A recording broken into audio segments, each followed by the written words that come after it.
everybody, welcome to the show. I am the Notorious B.I.V. and this is my boy, Pauly G! Hey, how's everybody doing? Yeah, we're here. And Paul and I were just talking, and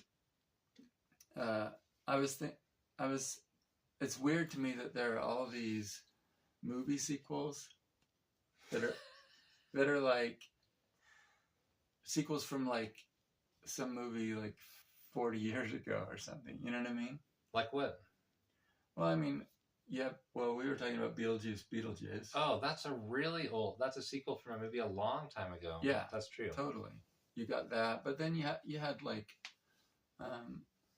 you had like Top Gun. That was also a sequel. Top Gun Maverick. Yeah. You got came a long time after the original. You got like Bill and Ted Face the Music, right? That was a few years ago. Oh. Do you remember that? Or you probably didn't see it. I mean, I did not see it. It was just kind of a blip, you know. Did you see it? I actually did see it on. When did I see it? I think I might have seen it on a plane or something. Was it any good? I mean, yeah, it wasn't too bad.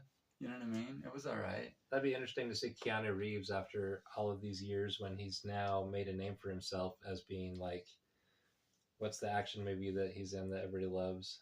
Oh, John Wick? Yeah, John Wick. Like, he's no longer just this, surfer dude. Right. And that was kind of funny, too, because it has the other guy in it, the original guy. Right, who's like a nobody. Yeah. Keanu Reeves is like super popular, and who knows who that guy is now. Yeah. But I think it's weird that like we're getting a lot of these types of movies lately, and it's almost, people are always like, well, Hollywood's obviously run out of ideas because like, right? Because all we get is sequels or whatever. Well, but Disney, now it's like, oh, sorry, go ahead. Go. I was just gonna say Disney doing like live action versions, or CGI, super realistic CGI versions of their old classics. Yeah, not a fan. I don't think those have been hugely popular. I guess they're popular enough that they keep doing them. Well, the weird thing too is they're doing a Lion King remake. I thought they already did. I saw it. Oh, did you? Yeah, it was not great. Well, the funny thing to me about that is it's one of their like live action remakes, right? Oh, so the one I saw was more like a very realistic CGI one. So now they're going to do a live action one? No, that's what I'm talking about. Oh, yeah. Like it was, like the original is a cartoon, obviously, and then they just did like a CGI version of that. You know what I mean? So bad. And I'm like, what even is that? Yeah, exactly. Well, it's just a money grab, is what it seems like. Yeah, but it's like, if you like the original movie, then come watch this new movie. Yeah, it's like, how about if I just go watch the original movie and actually enjoy it instead? Yeah, that was weird. That one was weird. Yeah, but yeah, that one was weird to me. But and then you've got like where they're like bringing back like Ghostbusters, for example. That's what I was thinking. That's one where they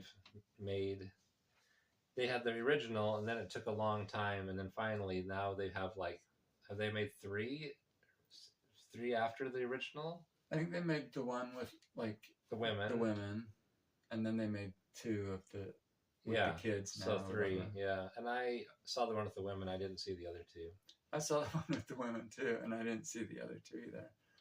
But I was like, I just thought, and supposedly they're pretty good. But I'm just like, my thing is like, who is asking for like a Ghostbusters redo? You know what I mean? Like, was anyone just like, I mean, back in the day, it's like, Ghostbusters was awesome, obviously. Like, it was just... Oh, I forgot. They made two, right? Yeah, that's the thing. So, like, there was Ghostbusters, and then there was Ghostbusters 2, which... With, like, the art museum dude. Yeah. I think there was just two. There wasn't a Ghostbusters 3, I don't think. If there was, I don't remember. I remember the first two. Yeah, and and like the Because the second second one, Gina Davis has a baby. yeah, Right? yeah. Or no, it's not Gina. It's not Gina Davis, is it? Is she not in the second one? Anyway. I can't remember who the woman is. I don't know, but like the second one was just like, okay, like not that great. You know what I mean? Yeah.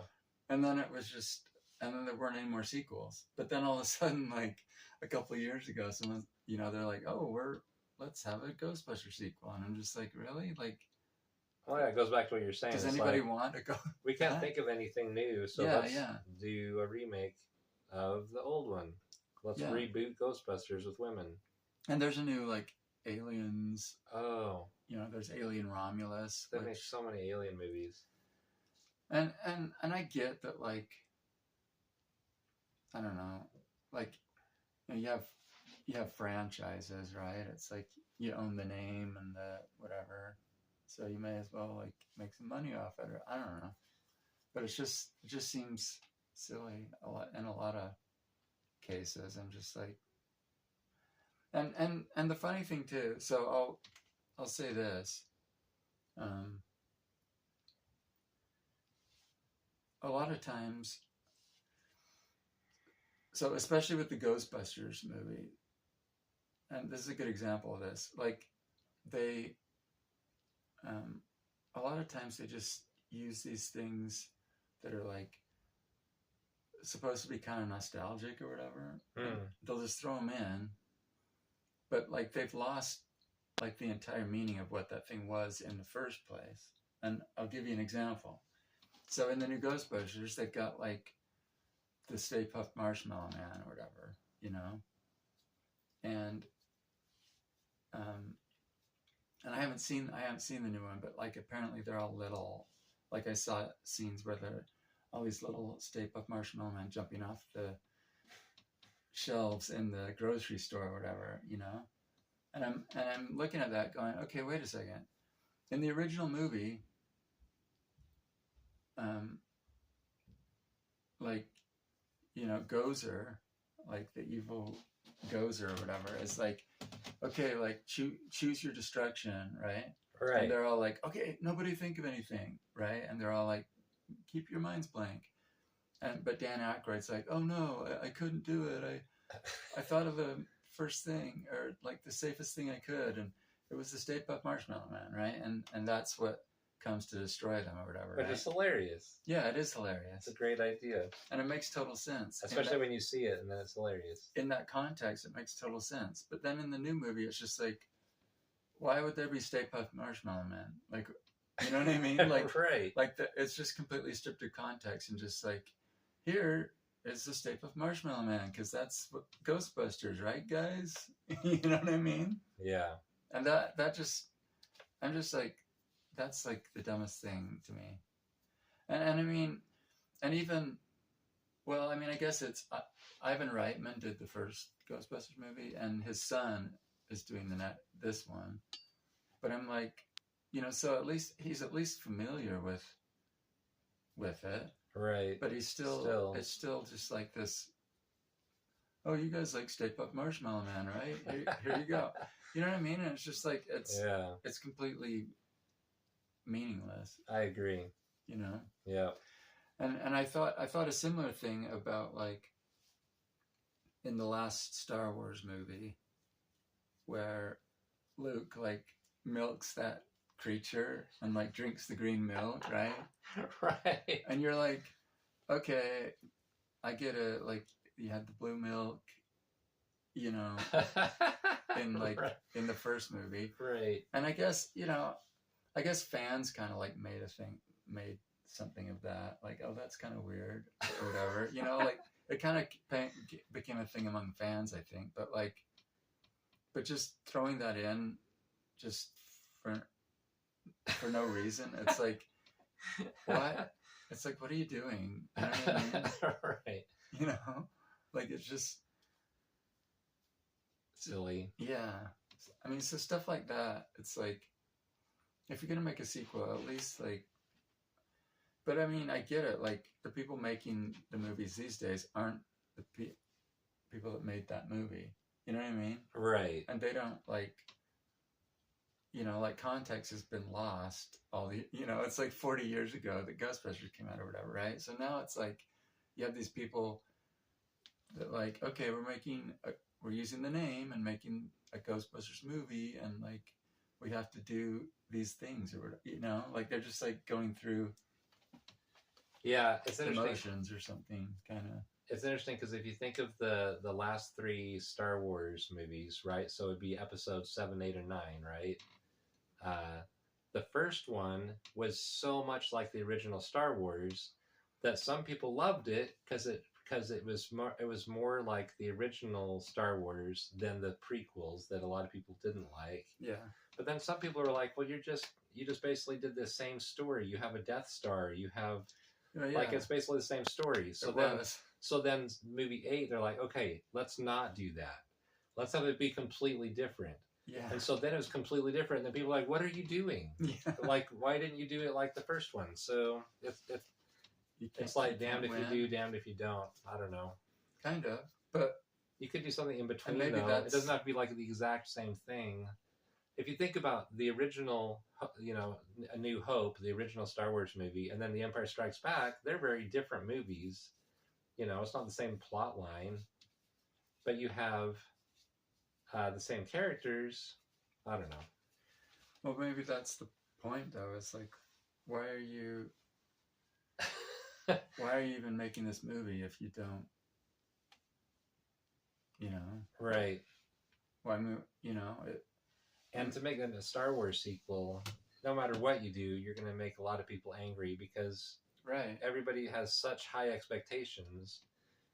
You have this huge Star Wars fan base. Good luck pleasing everybody and them. You have a lot of angry people because they don't like how they did the sequels. I wish they would have just stuck with the Timothy Zahn books. If they would have just done the same stories. Yeah, a lot of people have said that too. And he already came up with some awesome stories. Just do that, and it's got a ton of stories. You could do so many movies out of those books. Yeah, and I read like I read some of those, but like I wasn't a huge fan of those. I mean, they were alright. Yeah, the couple that I read, but then then again, yeah. I mean, maybe some people liked the books and other people didn't. I mean, you're still gonna have like I don't know. Yeah. But I guess that's the question. Is like, I mean, the obvious answer is like, well, there's money to be made. You know what I mean? Like, we have this franchise or whatever. We got to make money off it. But you know, when that's the thing, like, we just need a Star Wars movie. Okay, well, I mean, that was like the first one, Force Awakens. It's like, okay, J.J. Abrams, you know, let's get this cool director guy that did the Star Trek movies or whatever, or the Star Trek reboots, right? Right. They're like, he's a cool director. Speaking of sequels that came way after. Yeah. There's another example. It's just those are a while ago, but. Yeah. But so let's get him to do something. He's like, okay, there's a Star Wars movie. Boom. Right? And he did, and like you said, he did like a kind of a shot by shot, like almost the same movie, you know? And like, there you go. And then, but like, he didn't make the second one. Now they get someone new. Okay, well, now you get to do this. And he's just like, well, I'm not going to do what that guy did. I'm going to do something. I'm going to do my own thing. Right. And then it's like, well, everybody hates that. Okay. Well, now it's the third movie. We got to like wrap this up somehow. We have this first movie and the second movie that doesn't have anything to do with it, really. And we got to like make them both into something. And then the third one is like, hey, in the giant titles that come in, we're going to introduce a whole new thing that the Emperor is actually still alive. Yeah. Like, okay. So the Emperor's still alive. Like it's not Act 1, Act 2, Act 3. It's like 3 totally different things with the same characters. Yeah. That reminds me of the Harry Potter movies because the first one they stuck really closely to the book, and then you had people who complained like, oh, you're just doing the exact same thing as the book. So then The third one, which was Prisoner of Azkaban, then it was like they put a bunch of extra weird stuff in there that wasn't from the book, but then people complained about that. So Yeah, I don't know. I don't remember those movies so much, just because. Yeah, I don't know. I saw the movies before I read the book. I mean, not all of them. I think I saw like the first few movies, and then I started reading the books, and then I saw and then the end movies came out after the books were finished. You know what I mean? Right. So like, your mom's the one that got me reading Harry Potter. Oh, yeah. I borrowed her books on tape and listened to them as I drove back and forth because I had a long commute to work every day. Nice. Yeah, I was like, dang, these are awesome. Oh, that's cool. Yeah. Good job, Mom. And I found out something. Okay, anyway, I guess we're kind of done. So do you like all these weird new sequels that are coming out to 40-year-old movies? And maybe like if you were like a huge fan of Beetlejuice, for example, maybe you're like really looking forward to it, and maybe it'll be good. I don't know. I have a brother who's like, I'm Tim Burton. I've tried too many times to go to his movies and felt burned. Like too many weird movies with Johnny Depp as the main character, and he's like, I don't want to do this anymore. Yeah. He made some weird ones. But I'm planning on going to see Beetlejuice. Cool. Next week. All right. You can tell us how it is. With my family. Yep. Okay. Did you have one more thing you wanted to say? I was just going to say, I should have said this at the beginning, but apparently my cousin Michael watches us. Oh. Because I went to a family reunion last weekend, and Michael was there, and he was like, "Oh yeah, good job on your," or something on. I'm like, yeah, I don't know. He mentioned something, and I was like, "What? What are you talking about?" And he's like, "Oh, your YouTube show." I was like, "Oh," and then I was reminded, like he has like commented once before. Oh, but he said like, "Yeah, I'm your thumbs up guy. I'm the one that gives you a thumbs up like every time." And I'm like, "Oh, okay." So thank you, Michael. Thanks, Michael. There's your thumbs up. Yeah, we'll give you a shout out, and we got to make good content for Michael at least because he's watching. All right, that's it, everybody. Thanks for joining. Leave a comment below. Do you like sequels? Let us know. And we'll see you in the next video. All right, take care.